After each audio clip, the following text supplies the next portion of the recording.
The Portland Trail Blazers started the 2023 NBA draft with Scoot Henderson at number 3, and then I think they had a tremendous night, drafting Kris towards the end of the first round, and then wrapping things up with French defender Rayan Rupert in the second. Scoot Henderson may have been drafted at number 3 by Portland, but no doubt he was the steal of this year's draft for me. I had Scoot placed at number 2 on my big board, and I firmly believe that he would have been the surefire number 1 pick if it hadn't been for an absolutely once-in-a-lifetime, never-seen-before talent like Victor Wembanyama. At the same time, I find Henderson to be close to a generational point guard prospect. There really haven't been many 17-year-olds with his level of production against professionals, as well as his consistency. Keep in mind, this was Henderson's second year with the G League Knights. He joined the NBA's program a couple of seasons ago, and since then, he's been fairly imposing against grown men and NBA players in the G League.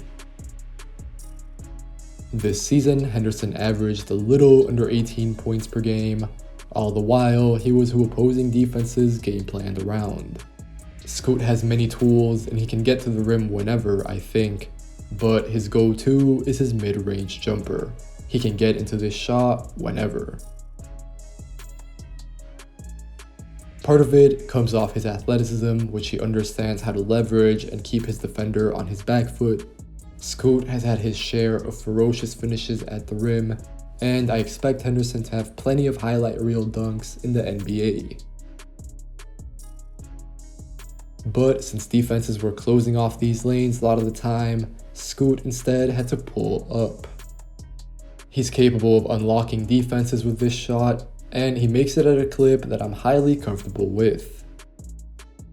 As we look ahead towards the future, the biggest improvement area in terms of scoring for Henderson is the three-pointer. I think he receives too much slack as a shooter, and part of it is because the G League season is kind of broken up into 2 parts, so the numbers can be kind of hard to track. But I think that a little over 32% on around 3 triples a game is something to build on for Henderson. Even if Scoot might never be a gunner, he already shoots 3s, and I think he'll be fine down the line.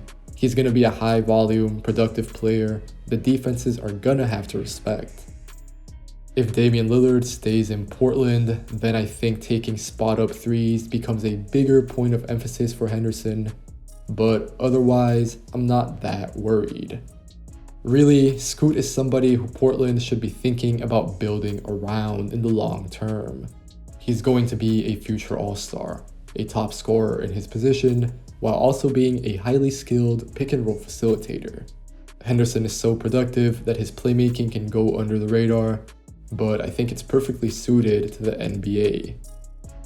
He's already shown that he can make high-level reads out of screens, and his first step makes him a threat to collapse the defense, drive, and kick at any point. The Blazers' bigs and wings are going to benefit from the pressure that Scoot creates, and I think it won't take long for Trailblazer fans to fall in love with this year's number 3 overall pick. Portland's night continued at number 23 with Kris Murray out of Iowa. Kris is Keegan Murray's twin brother, and he's a prospect who I think has a very safe floor. I had a late first round grade on him, and I believe that Kris is going to have a very long, fruitful NBA career. Much like with Scoot Henderson, the Trailblazers are getting somebody in Kris Murray who is productive. As a junior at Iowa, he filled up the box score from everywhere, averaging 20 points, 8 rebounds, 2 assists, and 1 block per game, while being his team's go-to player. Even more importantly than this though, I expect that Murray's skills will translate as he downscales his role. Kris's usage rate was nearly 30% in his 3rd season at Iowa, and I think there's almost no way that ever happens in the NBA. However, everything that he does should carry over. He's fairly left-handed, but he can attack closeouts, put the ball on the floor to get to his spots, pass out of a live dribble, and he's reliable reading the floor for himself and others. I think his finishing at the rim fits this. Kris took 191 shots at the basket this year, self-creating most of his makes while being decently efficient, but I think that he'll only get better here when others are setting him up more. Along the same lines, I also believe that the former Iowa man is a better shooter from deep than his 33.5% from 3 this year indicates. Murray is not as great as his brother Keegan from beyond the arc, but I expect him to be closer to his 39% from 3 as a sophomore once he's playing a less vocal role in the NBA. In general, I think this is awesome use of the 23rd pick by Portland. Murray is going to do things on the floor. He'll make himself felt through a combination of his scoring, rebounding, two-way discipline, and size, even if maybe he doesn't excel in one area. We seal things off in Rip City with Rayan Rupert, the 43rd pick out of the New Zealand Breakers from France. Rupert is one of the elite defensive prospects in this draft. The Frenchman is lengthy, mobile, and he'll be very dangerous when unleashed at the point of attack. The new Blazers wing has dreamy measurements for his position at 6'7" in socks with a gargantuan 7'2" wingspan. In a few years, I'm very curious to see how him and Shaedon Sharpe do on defense together with their mobility, first step, and length. In certain ways, Rupert already has a comparable prospect in Portland with Matisse Thybulle. Thybulle is a defensive stud, and this has been the case going back to his college days in Washington. But it's the other side of the ball that has prevented him from achieving consistency. I think it will be a similar story with Rupert, who by all means has a very safe floor as a defender, but he also really needs to continue developing his offense. Rupert scored only 6 points per game in the Australian NBL this past season, and he only shot 23% from 3 in 28 games.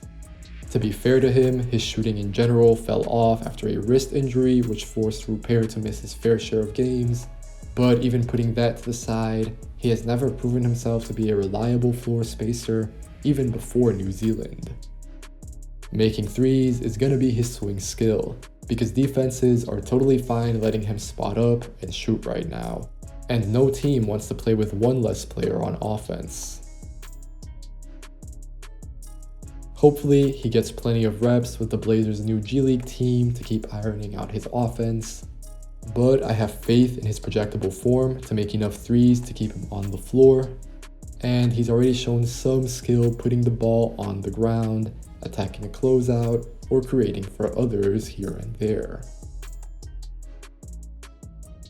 Absolutely everything about Rupert's offensive game needs more consistency, but he's still so young. He has an excellent reputation for being a diligent worker in the gym, and his defense alone could make him a steal in the late second round.